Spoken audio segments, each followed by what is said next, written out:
দেশের 22তম রাষ্ট্রপতি হিসেবে শপথ নিলেন স্পিকার হাফিজউদ্দিন আহমেদ। তারেক রহমানের হাতে থাকা এই তুরুপের তাস কি তবে 2026 সালের জুলাই মাসেই হতে যাচ্ছেন বাংলাদেশের পরবর্তী রাষ্ট্রপতি? রাষ্ট্রপতি অত্যন্ত গুরুত্বপূর্ণ একটি পদ এবং রাষ্ট্রের প্রথম ব্যক্তি, senior most person in the. এবার কি তাহলে দেশের পরবর্তী রাষ্ট্রপতি হচ্ছেন বর্তমান স্পিকার হাফিজউদ্দিন আহমেদ? এবার সরাসরি স্পিকারের চেয়ার থেকে একেবারে রাষ্ট্রের প্রধান সম্মাননার চেয়ারে কিন্তু বসতে যাচ্ছেন স্পিকার হাফিজউদ্দিন আহমেদ। হ্যাঁ দর্শক, কপাল খুলে গেছে স্পিকার হাফিজউদ্দিন আহমেদের। যেমনটা দর্শক আপনারা ভিডিওর শুরুতেই কিছুটা শিরোনাম এবং টাইটেল এবং থাম্বনেল দেখেই কিন্তু বুঝতে পেরেছেন আমাদের আজকের এই ভিডিওটা ঠিক কোন টপিকে হতে যাচ্ছে এবং কতটা গুরুত্বপূর্ণ হতে যাচ্ছে।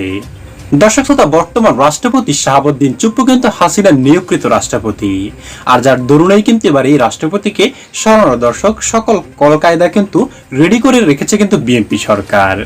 আর পরবর্তী রাষ্ট্রপতি হচ্ছেন কিন্তু বাংলাদেশের বর্তমান স্পিকার হাফিজউদ্দিন আহমেদ। হ্যাঁ দর্শক শ্রোতা, এই গোপন সংবাদটি কিন্তু শুধু আমাদের কাছে এসেছে, যেটা দেখলে আপনারা রীতিমতো একেবারে চমকে উঠতে বাধ্য হবেন যে মাত্র স্পিকারের চেয়ারে বসেছেন বীর মুক্তিযোদ্ধা হাফিজউদ্দিন আহমেদ, তাকেই কিন্তু এবার রাষ্ট্রপতির চেয়ারে বসানো হচ্ছে।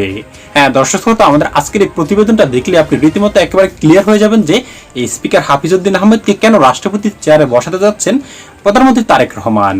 তাই দর্শক, আপনার কাছে অনুরোধ থাকবে আমাদের আজকের এই সম্পূর্ণ প্রতিবেদনটি একটু স্কিপ না করে একেবারে শেষ পর্যন্ত দেখবেন, কারণ আমাদের আজকের এই প্রতিবেদনটা দর্শক একেবারে বছরের সেরা একটি প্রতিবেদন হিসেবে কিন্তু বিবেচিত হচ্ছে।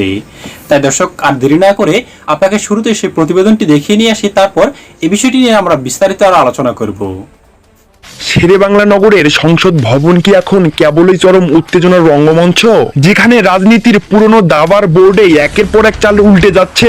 স্পিকারের চেয়ারে বসে যিনি একদিন মন্ত্রীদের ঘুম কেড়ে নিয়েছিলেন, সেই মেজর হাফিজউদ্দিন বীর বিক্রম কি তাহলে এবার সরাসরি বঙ্গভবনের দিকে পা বাড়াচ্ছেন? তারেক রহমানের হাতে থাকা এই তুরুপের তাস কি তবে 2026 সালের জুলাই মাসেই হতে যাচ্ছেন বাংলাদেশের পরবর্তী রাষ্ট্রপতি, নাকি দলের ভিতরের গোপন মেরুকরণ আর মনস্তান্ত্রিক যুদ্ধ আটকে দিবে ইতিহাসের দিকে তাকান? বিগত আমলগুলোতে আমরা দেখেছি স্পিকারের চেয়ারটি কিভাবে কেবলই একটি দলের এজেন্ডা বাস্তবায়নের রাবার স্টাফ হিসেবে ব্যবহৃত হতো, কিন্তু মেজর হাফিজউদ্দিন সেই সমীকরণ বদলে দিয়েছেন। সংসদের ফ্লোরে দাঁড়িয়ে যখন কোনো ক্ষমতাধর মন্ত্রী আলোৎপোকা প্রতিশ্রুতি দেন, তখন স্পিকারের আসন থেকে কড়া ভাষায় জবাব আসে, সংসদে দাঁড়িয়ে দয়া করে এমন মিথ্যা আশ্বাস দেবেন না যা পূরণ করতে পারবেন না। জনগণের ঘামের টাকায় চলা সংসদের প্রতি মিনিটে যেখানে লাখ লাখ টাকা খরচ হয়, সেখানে মন্ত্রীদের এই ফাঁকা বুলিয়ার তোষামোদি রুখে দিয়েছেন তিনি। স্বরাষ্ট্রমন্ত্রী সালাউদ্দিন আহমেদ কিংবা তুখুর বক্তা আন্দালিব রহমান পার্থ সংসদীয় নিয়মের বাইরে গেলে কাউকেই রিয়াদ করেননি এই আপোষহীন স্পিকার। 40 বছরের রাজনৈতিক জীবনে এক কানাকুড়ি দুর্নীতি না করার বুক চেতনা চ্যালেঞ্জ দিয়েছেন তিনি সবাইকে। বর্তমানে এনার মতো রাজনীতিবিদ কজন দেখতে পেরেছেন? কিন্তু প্রশ্ন হলো, ক্ষমতার এই সর্বোচ্চ অলিন্দে মেজর হাফিজের এই উত্থান কি সবার সহ্য হচ্ছে? 1971 সালে রণাঙ্গনের বীরত্ব দেখানো এই মানুষটি 2024 সালের রাজনৈতিক পট পরিবর্তনের পর স্পিকারের দায়িত্ব পান, আর এখন 2026 সালের এই জুলাই মাসে ঢাকার রাজনৈতিক অন্দরমহলের গুঞ্জন তীব্র। বর্তমান রাষ্ট্রপতি মোহাম্মদ শাহাবুদ্দিন ওরফে চুপ্পুর সম্ভাব্য বিদায়ের পর বঙ্গভবনের লাল গালিচায় পা রাখতে যাচ্ছে মেজর হাফিজ। তবে এই পথ মোটেও মসৃণ নয়। দলের ভিতরেই একটি বড় অংশ, বিশেষ করে প্রবীণ নেতা মির্জা ফখরুল ইসলাম আলমগীরের সাথে তার পুরনো মনোমান্ত্রিক দ্বন্দ্ব এবং জামাত ইসলামীকে নিয়ে হাফিজের ইতিবাচক মন্তব্য এখনো বড় বাধা হয়ে দাঁড়িয়েছে। তারেক রহমানের শতভাগ সুনজন থাকা সত্ত্বেও দলের ভিতরেই এই অভ্যন্তরীণ মেরুকরণ যেন চরম রোমাঞ্চকর ক্লাইম্যাক্স তৈরি করেছে।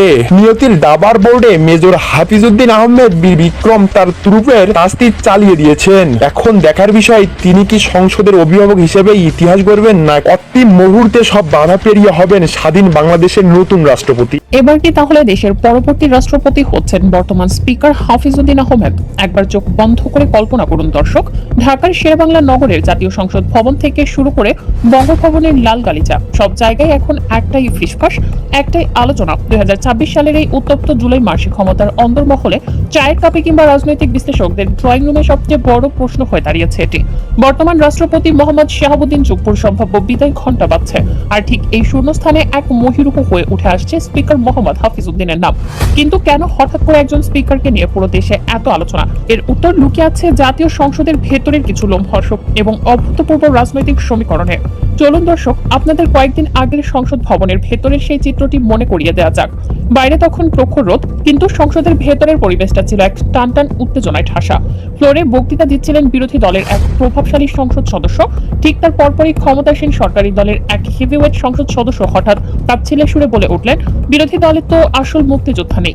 মুহূর্তের মধ্যে পুরো সংসদ কক্ষে এক তিনপতন নীরবতা নেমে আসলো। বিরোধী বেঞ্চগুলোতে তখন অপমানের আর ক্ষোভের আগুন জ্বলছে। ঠিক সেই মুহূর্তে স্পিকারের সেই সর্বোচ্চ মর্যাদাপূর্ণ চেয়ার থেকে ভেসে এলো এক গম্ভীর এবং স্পাত কঠিন কণ্ঠস্বর। মাইক্রোফোনটি অন করে স্পিকার শান্ত কিন্তু অত্যন্ত দৃঢ়ভাবে বললেন, মাননীয় সংসদ সদস্য, আপনার তথ্যটি ভুল। এই বিরোধী দলের এমন অনেক সদস্য আছেন যাদের সাথে 1971 সালের রণাঙ্গনে আমি নিজের কাঁধে কাঁধ মিলিয়ে যুদ্ধ করেছি। তারা প্রত্যেকেই রণাঙ্গনে বীর মুক্তিযোদ্ধা। এই একটিমাত্র কথাই সরকারি দলের ওই প্রভাবশালী সদস্য স্তব্ধ হয়ে নিজের আসনে বসে পড়তে বাধ্য হলেন। কিন্তু এর মানে কি? এটা কেন এদেশের মানুষের কাছে এত বেশি গুরুত্বপূর্ণ? এর মানে হলো স্পিকারের চেয়ারটি এখন আর সরকারের পকেটে থাকা কোনো রাবার স্ট্যাম্প নয়। বিগত দশকগুলোতে আমরা বারবার দেখেছি স্পিকাররা কিভাবে কেবল সরকারি দলের এজেন্ডা বাস্তবায়নে ব্যস্ত থাকতেন।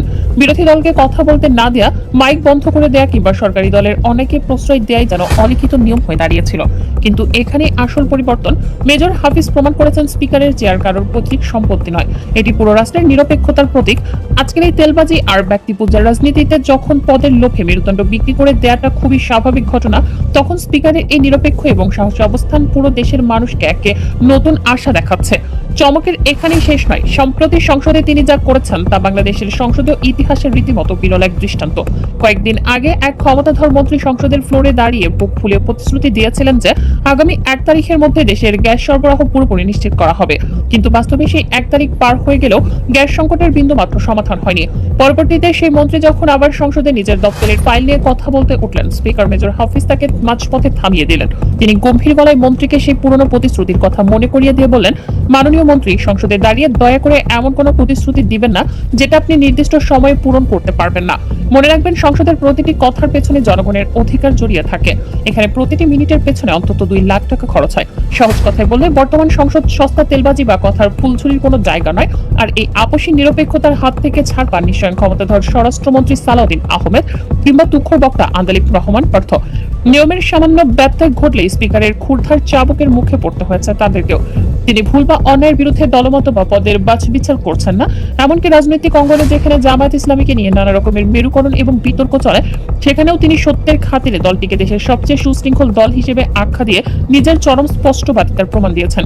এখন প্রশ্ন হচ্ছে, ক্ষমতার এই অলিন্দে বসে যে মানুষটি বুক উজিয়ে বলতে পারেন, আমি আমার দীর্ঘ 40 বছরের সংসদীয় জীবনে কোনোদিন একখানা করিও খাইনি। প্রধানমন্ত্রী তারেক রহমান দলের ভেতরের বিরোধী বলয়কে অর্থাৎ মির্জা ফখরুলকে গ্রুপকে রাজনৈতিকভাবে ম্যানেজ করে মেজর হাফিজকে রাষ্ট্রপতি হিসেবে চূড়ান্ত করবেন। কারণ এই মুহূর্তে রাষ্ট্রের অভিভাবক হিসেবে একজন ক্লিন ইমেজের বীর মুক্তিযোদ্ধার বিকল্প নেই। দ্বিতীয়ত, দলের অভ্যন্তরীণ কোন্দল ঠেকাতে এবং আন্তর্জাতিক চাপ সামলাতে শেষ পর্যন্ত স্পিকারের চেয়ারেই তাকে বহাল রাখা হতে পারে। সেক্ষেত্রে বঙ্গভবনের জন্য সম্পূর্ণ নতুন কোনো অরাজনৈতিক বা সুশীল সমাজের কাউকে বেছে নেওয়া হতে পারে।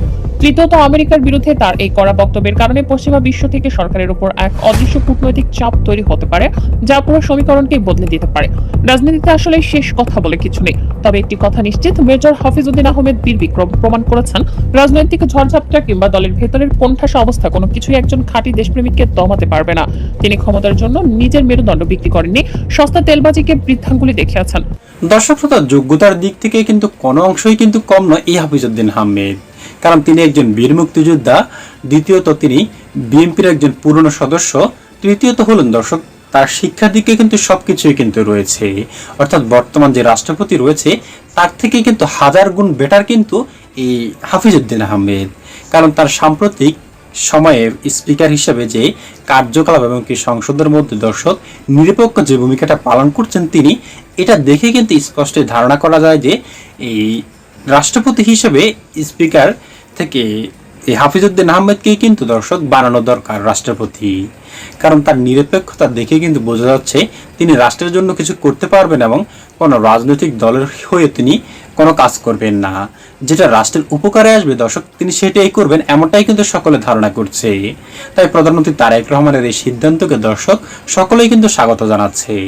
এমনকি বিএনপির যে নেতাকর্মীরা রয়েছেন তারা কিন্তু এই বিষয়টি নিয়ে দর্শক অনেকে কিন্তু কানা ঘষা করছেন, কিন্তু তাতেও কিন্তু কোনো লাভ হচ্ছে না।